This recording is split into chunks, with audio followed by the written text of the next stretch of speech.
ભગવાન રાઘવ જયારે અહીં લંકામાં આવી ગયા છે, અને જો કૃષ્ણ કે રામ એ યુદ્ધના પક્ષના છે જ નહીં. પરમાત્મા કોઈ દી યુદ્ધના પક્ષના હોય જ નહીં, કારણ કે એ પોતે સર્જન કરે અને એના હાથે એને વિનાશ કરવાનું મન કેવી રીતે થાય? દુર્યોધનને એટલો સમજાવે ને કે બંધ રાખ, આ બધું બંધ રાખ. આજે કીધું દાદા કથામાં, એમ રામ પણ ઠેઠ સુધી હજી રાવણ માની જાય યુદ્ધ નથી કરવું, અને છેલ્લે અંગદને મોકલે. જો સમાધાનમાં નહીં તો બાપુ પીઠ માણસોને મોકલવા જોઈએ ને, જાંબુવાન જેવા હતા વડીલો અંદર, સમાધાન માટે તો એને જ મોકલે ને, ઠરેલ બુદ્ધિ હોય સમજાવીએ કે નહીં. યુવાનને મોકલ્યો કે મારો યુવાન ઠરેલ બુદ્ધિનો હોઈ શકે, આ સાબિત કરવા માટે. અને પાછું એવું અંદરથી એવું લાગે કે એ માટે મોકલ્યો હોય કે જેના બાપને મારી નાખ્યો એ મારી ભેગો છે, એને હું તારી પાસે મોકલું છું, તારામાં તેવડ હોય તો તારા પક્ષમાં લઈ લે. અને ઘટના ઘટી એવી. અને યુવાન આમ જો માણસને એન્ટ્રી થાય ને તો આમ બધા નજર તો થવી જોઈએ કે આ કોણ આવ્યું એમ. આ જ લંકાની રાવણની કચેરીમાં જેથી અંગદે જે પ્રવેશ કર્યો બાબુ, હાટ કરતી બધાની નજર એ બાજુ વહી ગઈ. અને દશાનંદ રાવણને એમ છે કોણ આવ્યું, આમ જ્યાં જોયું રાવણ ખુદ બોલ્યો છે કોણ છો તું? અંગદ બોલે છે મેં અંગદ વાલિકા બેટા. એ રાવણ, હું વાલીનો દીકરો અંગદ છું. હવે જેના બાપે 6 મહિના બગલમાં રાખ્યો રાવણ, પણ જેને રાવણી વૃત્તિ હોય ને એને એમાં રિવેશ ગેર હોય જ નહીં, પાછા જ ન પડે. રાવણ હું બોલ્યો ખબર? હા હા હા, એક એવો વાનર હતો, મેં નામ સાંભળેલું. અંગદ કે હું ઘોડિયામાં તો પણ મને યાદ તો છે જ. તું એમ કે શું કરે તારા બાપા? હું ઓળખું છું, મારા મિત્ર હતા. અંગદ કે 11 દી પછી ડાયરેક્ટ મળી લેશું ને. એમાં કોઈ એના મંત્રીએ, રાવણના મંત્રીએ જઈને રાવણના કાનમાં જઈને કીધું કે મહારાજ માફ કરજો, જેની તમે વાત કરો છો એને મારીને તો રામ અહીંયા આવ્યા છે. રાવણ માટે ખરેખર પાછું ફરવાનો મોટો મોકો હતો કે જેણે મને 6 મહિના બગલમાં રાખ્યો એને જો રામ મારી એકતા હોય. પણ મેં કીધું ને કે એ ફરેલ બુદ્ધિ હોય ને એ કેવું વિચારે કે જેણે મને બગલમાં રાખ્યો એને તાને ઉપાડ નાખ્યો, હવે હું મારે બીક કોના બાપને લે? પણ આ ગોબો ઉપાડનાર તારી હામો ઉભો છે. અને રાવણ અતિ ક્રોધમાં ભરાણો છે કે અંગદ, જેને તારા બાપને મારી નાખ્યો એની ભેગો તો વયો ગયો, એના પક્ષમાં તું આવી ગયો. તમારી જેવાએ તે તો તારી જનેતાની કુખ લજવીને. હું રાવણ બોલ્યો, ખૂબ બોલ્યો, બધું લખાણું નથી, પણ ખૂબ રાવણ ક્રોધિત થયો છે કે જેને તારા બાપને મારી નાખ્યો એની ભેગો તો વયો ગયો, અને તું મારી ભેગો આવી જા અને આપણે બે એક થઈએ તારા બાપનું વેર વાળીએ. લે આનો બીજો બધો મુદ્દો ભૂલી ગયો, તારા બાપા હાટું હું બાતું લે. મરક મરક મરકટ દાંત કાઢે છે. રાવણ, તમને હું સમજાવવા આવ્યો છું, તમારી ભેગો બેસવા નથી આવ્યો. મારા બાપને માર્યો પણ એની વૃત્તિ તમારા જેવી હતી એટલે મારા બાપને રાઘવે માર્યો છે. અને કરુણા નિધાન છે, કરુણાનો સાગર છે. અને હજી આપ માની જાઓ તો ભગવાનને હું પ્રાર્થના કરું આપને ક્ષમા કરે. ક્ષમાની વાત આવી, રાવણ અતિ ક્રોધમાં ભરાણો કે હજી કહું છું વાનર, મારી ભેગો આવી જા. અને અંગદ કે તમારી આખી ફોજમાં મારી સામે બાધેવો છે કોણ? જાંબુવાન છે ને બુઢાપો આવ્યો છે. ભગવાન રામની તાકાતની મને ખબર છે, પણ એની શક્તિનું હરણ મેં કર્યું છે એટલે એ ચિંતામાં એ પણ લડી શકે એવી પરિસ્થિતિમાં છે નહીં. લખન શેષ નારાયણ અવતાર છે, ઓળખું છું, પણ એ ભાઈની પરિસ્થિતિ જોઈને મારી સામે લડી શકે એવી પરિસ્થિતિમાં છે નહીં. બાકી રહ્યા તમે બધા વાનરા, તમે તો નદીના કાંઠાના ઝાડવા જેવા છો. રાવણ બોલ્યો છે તમે બધા નદીના કાંઠાના ઝાડ જેવા છો. નદીમાં જેથી ઘોડાપૂર આવે અને જેમ એમ કહેવાય કે અતિ પૂર આવવાથી નદીના કાંઠાના ઝાડવા ડફો ડફ નદીમાં પડી જાય અને હાટ કરતા જેમ સાગરમાં ભળવયા જાય, એમ રાવણ રૂપી નદીમાં ક્રોધ રૂપી પૂર જેથી આવશે ત્યારે તમે બધા તણાઈ જવાના છો. જો એટલું કે રાવણ અટકી જાય તોય ઘણું, પણ થોડુંક રાવણ એટલું બોલ્યા કે હા અંગદ, એકમાં મને થોડીક તાકાત દેખાણી. કોનું કહો છો મહારાજ? થોડાક દિવસ પહેલા આવીને જે મારું ગામ બાળી ગયો એમાં મને થોડો કહ દેખાણો. હનુમાનજી નું ક્યાં છો મહારાજ? હા અંગદ, હવે મને લાગે છે મહારાજ તમારી બુદ્ધિ બેન્ડ મારી ગઈ છે. તમારા મુખેથી હનુમાનજીના વખાણ થયા એટલે તું પણ વેદનો ગાનારો છો. એ મિથ્યા થાય નહીં. જમદત જાંબુ વાંદ યંગત નલ સુગ્રીવ ના રહ્યા પણ હજ લગ હનુમાન તું તો કાયમ બેઠો કાગડા. એ અમારો બાપ તરી ગયો, ફાઇનલ છે. પણ મહારાજ તમારી બુદ્ધિ થોડીક બેન્ડ મારી ગઈ. તમે એમ કીધું કે એનામાં તાકાત, તો તમે સાંભળી લ્યો. એ મારા કાકાના દરવાજે બેહવા વાળી વ્યક્તિ છે. એની કરતા અનંત ગણી તાકાત મારા કાકા સુગ્રીવમાં, અને એની કરતા અનંત ગણી તાકાત મારા બાપ વાલીમાં હતી, અને એની કરતા અનંત ગણી તાકાત એના દીકરા અંગતમાં છે. હવે તારી સામે બાધે હું આ લંકાની ધરતી જ્યાં બેઠા છે ત્યાં એક ભારતનો 22 વર્ષનો યુવાન રાવણની ભરી કચેરીમાં એમ ચેલેન્જ મારતો હોય કે હે રાવણ, તારી ફોજમાં કોઈ બાધે એવો નથી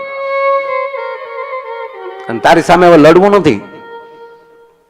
પણ રાઘવની સાક્ષીએ હું તારી ભરી કચેરીમાં પગ મૂકું છું કે તારી ભરી કચેરીમાં તારો એક પણ યોદ્ધો જો તલભાર મારો પગ ઊંચો કરી નાખે, સોગંદ રામના માં જાનકીને મૂકીને મેં હાલતા થઈ જાઉં. એમ કરીને ખાલી એને હાથ પસાડ્યો ને, અંગતે એની સભામાં હાથ પસાડ્યો તો રાવણ ગોથું ખાઈ ગયો. પૂજ્ય મોરારી બાપુ તો એમ કે હાથ એટલે પચાડ્યો છે કે હે માં, હે ધરતી, તારી દીકરીને મેં ઓળમાં આપી છે. હવે મારો પગ પકડવો, મારા પગને જેટલો મજબૂત બનાવી તારી જવાબદારી છે. માં ધરતીને જાગૃત કરી છે. માં જાગ. રાવણના જે 10 મુંગટ પડી ગયા એ અંગદ લેવા દોડ્યો. એક એક હાથમાં 2 આવ્યા. એ 2 આમ પાસા હાથે આમ ઘા કર્યો ને, રાઘવ જ્યાં બેઠા હતા ને ત્યાં હહડાટી કરતા જતા હતા. વાંદરા ઉભડક થઈ ગયા, બાપુ આ શું આવે છે? ત્યારે રામે કીધું બીવોમાં મારા અંગતનું પરાક્રમ હાલ્યું આવે છે. મારા અંગતે જે રાવણની કચેરીમાં જે પરાક્રમ કર્યું છે, તા તો ઓલાય ધડતું હતું. બાપુ વાયા 100 વજ્યા, એ એક ખાલું મૂકીને એક એક મુંગટ તોય રાવણે પહેરી લીધા. સતાના ભૂખ્યા હોય ને, કેટલી સીટ મળી એ ન જોવે, જેટલી મળી એટલે આપણે. રાવણે 100 મુંગટ પહેર્યા. કેવો ભૂંડો લાગ્યો છે. અને કહેવાય ગયો એક પછી એક યોદ્ધો ઉભો થયો, પણ અંગતનો એક પણ પગ કોઈ ઊંચું કરી ન શક્યો, એક પણ વ્યક્તિ. અને છેલ્લે દશાનંદ રાવણ જયારે ઉભો થયો, પણ બાપુ એવો ક્રોધમાં ભેવો, આમ કહેવાય કે નાની એવી હોડીમાં ગાંડા હાથીને નાખ્યો હોય અને હોડી જેમ હાફક ડફક થતી હોય એમ બાપુ પૃથ્વી મળીથી હલવા. વિષય ભુજાઓમાં લઈ જાય એમ કહેવાય કે આમ પુરાતનના છોરિયા છૂટતા હતા. અંગદે દાંત કાઢી,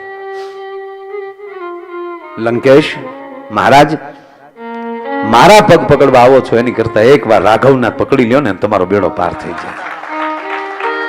અને પછી તો કહે છે અંગદ બારો નીકળ્યો. અંગદ બારો નીકળ્યો ને હવે આ રામાયણમાં નથી પાછું.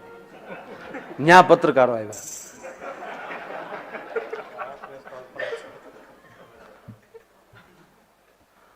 પ્રેસ કોન્ફરન્સ બોલાવી. અંગદ, અમારો પ્રશ્ન છે, બોલો ને, કે તમારો પગ જો કોઈ ઊંચો ન કરી શક્યો તો તમે રાવણને મારી ન શકો? શું અંગદ બોલ્યો છે દાદા? એક પાટું ભેગો માન નાખ્યું. એનો એક પાટું ભેગો અમૃતનો કુંભો લાદોડા હોતો નીકળી જાય. કે કેમ? કે હું 6 મહિનાનો હતો અને ઘોડિયામાં હિચકતો, તેથી મારા બાપે આ રાવણને ઘૂઘરો કરીને મારા ઘોડીએ બાંધ્યો હતો. અને તેથી હું 6 મહિનાનો હતો ને તેથી હું તો થપાટું મારતો હતો. અને 10 માથાળું આમ જતું હતું. કડે કડે બાંધેલો કડે. અને મને એટલી બધી મજા આવતી હતી કે અંગદ કહે છે કે ક્યાં મોઢાની મૂછ ખેવું એ મને એવી ગમે.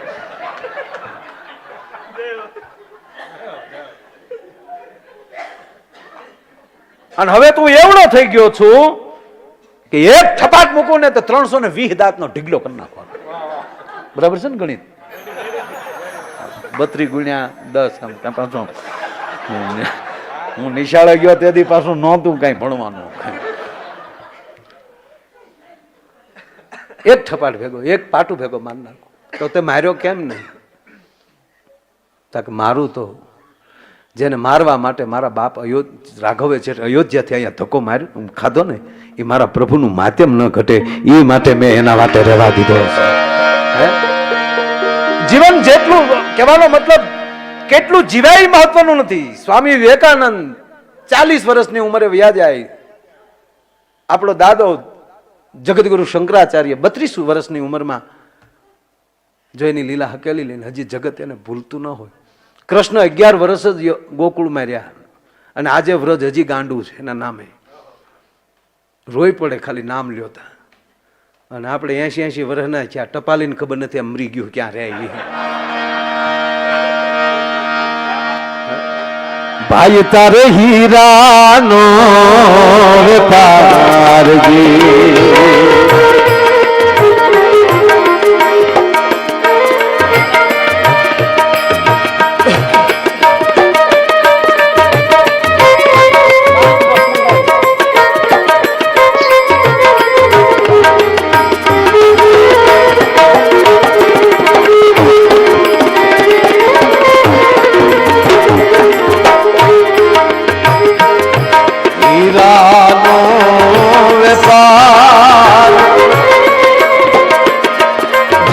રાતનો જાણનહાર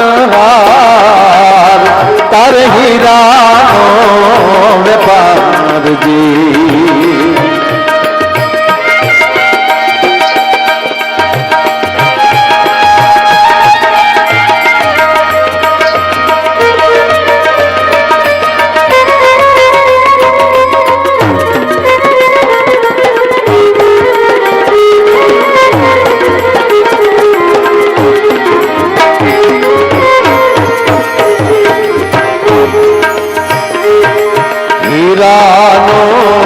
વેપાર ઝવેરાતનો જાણનહાર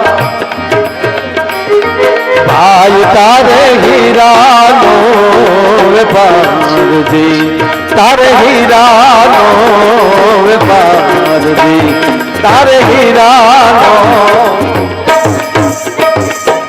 કવિ કાગ બાપુની આ કવિતા ગુણવાન વ્યક્તિને એમ કહે છે કે તારો હીરાનો વેપાર છે. ગ્રાહકી ઓછી લાગે, શાક માર્કેટમાં ટોળું લાગે તો ધંધો બદલાવી ન નાખતો. બહુ બહુ બહુ માર્મિક શબ્દો છે આ. કઈક મફતિયા ફરે બજારે તારો રોકીને બેસશે બારજી. કઈક મફતિયા આ ફરે બજારે એ તારો રોકીને બેસશે બારજી. આ જોઈ વિચારી ખોલજે આ તારા તિજોરી ના બાર વીરા તારે હીરાનો વેપારજી. બહુ બહુ સારી વાત. બધાય ન બોલતો, બધાય તારી તિજોરી ન ખોલી નાખતો. અરે સદગુરુની કૃપા થાય બાપુ. દાદા એક બોલો શેર છે બાપુ. સદગુરુ ગુરુની કૃપા થાય તો કેવું થાય? કારણ કે અહીંયા જેટલા આવ્યા છે બધા ગુરુ વાળા આવ્યા છે, પોતપોતાના ગુરુની સાથે આવ્યા છે. ગુરુને લેજો સંગાત મુજા બેલીડા. અને આ અમુક વાતો ગુરુ ગુરુ વાળાને જ સમજાય, બીજા ને ખબર પડે. જબ તક બીકા ન થા તબ તક કોઈ પૂછતા ન થા. જ્યાં સુધી હું વેચાણો નહોતો ત્યારે કોઈ મને હાલ નહોતું પૂછતું. અને વાતે સાચી ને, કોણ ખરીદે છે એના ઉપર આધાર, કોણ આપણે ખરીદે છે. હમણાં અમે ગોવિંદ કાકા મને કે મારે ભાઈ 3-4 દી ગીરમાં રહેવું છે. ત્યાં પંખો ન હોય, લાઇટ ન હોય. મને કે એવું જ રહેવું છે. અને રસ્તે પછી નીકળવું થયું. પછી એક હોટલ આવી, ત્યાં લઈ એને છૂટું પડવું થયું. મારે જુદો કેળા જુદો હોટલ હતી. એટલે મેં કીધું બાબુ કાકા આ ચા અત્યારે મારી પીવાની. મને જવાબ બહુ સારો આપ્યો. મને કે તું તારી રીતે આપી એને, અને મારે મારી રીતે આપવી. ગ્રાહક કોણ છે એના ઉપર આધાર છે. ભલા બહુ સારું. આપણને કોણ સાંભળે છે એના ઉપર બહુ આધાર છે. આપણને કોણ સાંભળે? જબ તક बिका न था तब तक कोई पूछता न था, तुमने खरीद कर मुझे अनमोल कर दिया. હીરા તો રાજાના મુંગટમાં લાગવા મળ્યા ને પછી ખબર પડી કે આને કિંમતી કહેવાય. નરસિંહાની ઊંડી ન સ્વીકારી હોત તો ખબર કેમ પડત ભજન શું કહેવાય? મીરાનું ઝેર ન પચાવ્યું હોત તો ખબર કેમ પડત કે નારાયણનું ભજન શું કહેવાય? અને દ્રૌપદીના વસ્ત્ર નથી પૂર્યા કૃષ્ણ, આખા હિન્દુસ્તાનના વસ્ત્ર પૂર્યા ત્યારે. અને દ્રૌપદીના વસ્ત્ર ન પુરાણા હોત તો ક્યાં મુખે હિન્દુસ્તાનની સંસ્કૃતિની વાતો આપણે પરદેશમાં કરી શકત? કોક આવીને કહે કે શું તમે કૃષ્ણ કૃષ્ણ ચોટ્યા છો, શું તમે રામ ને રામ ચોટ્યા છો, તમારી ભરી સભામાં એક અબળાની આબરૂ નથી બચાણી. એક દ્રૌપદીના વસ્ત્ર નહોતા પૂર્યા. કોઈ પૂછતું હતું ભીષ્મ કેમ બોલ્યા નહીં, ત્યારે અવાજ એ જ આવે કે આવી કઈ ઘટના ઘટતી ત્યારે ભીષ્મ ચૂપ રહેતા. તેનું કારણ એક જ હતું કે આની આજુબાજુ ત્યાં ગોવિંદ હોય, આમાં ખોટું માથું ન મરાય અને એની લીલા કરવા દે.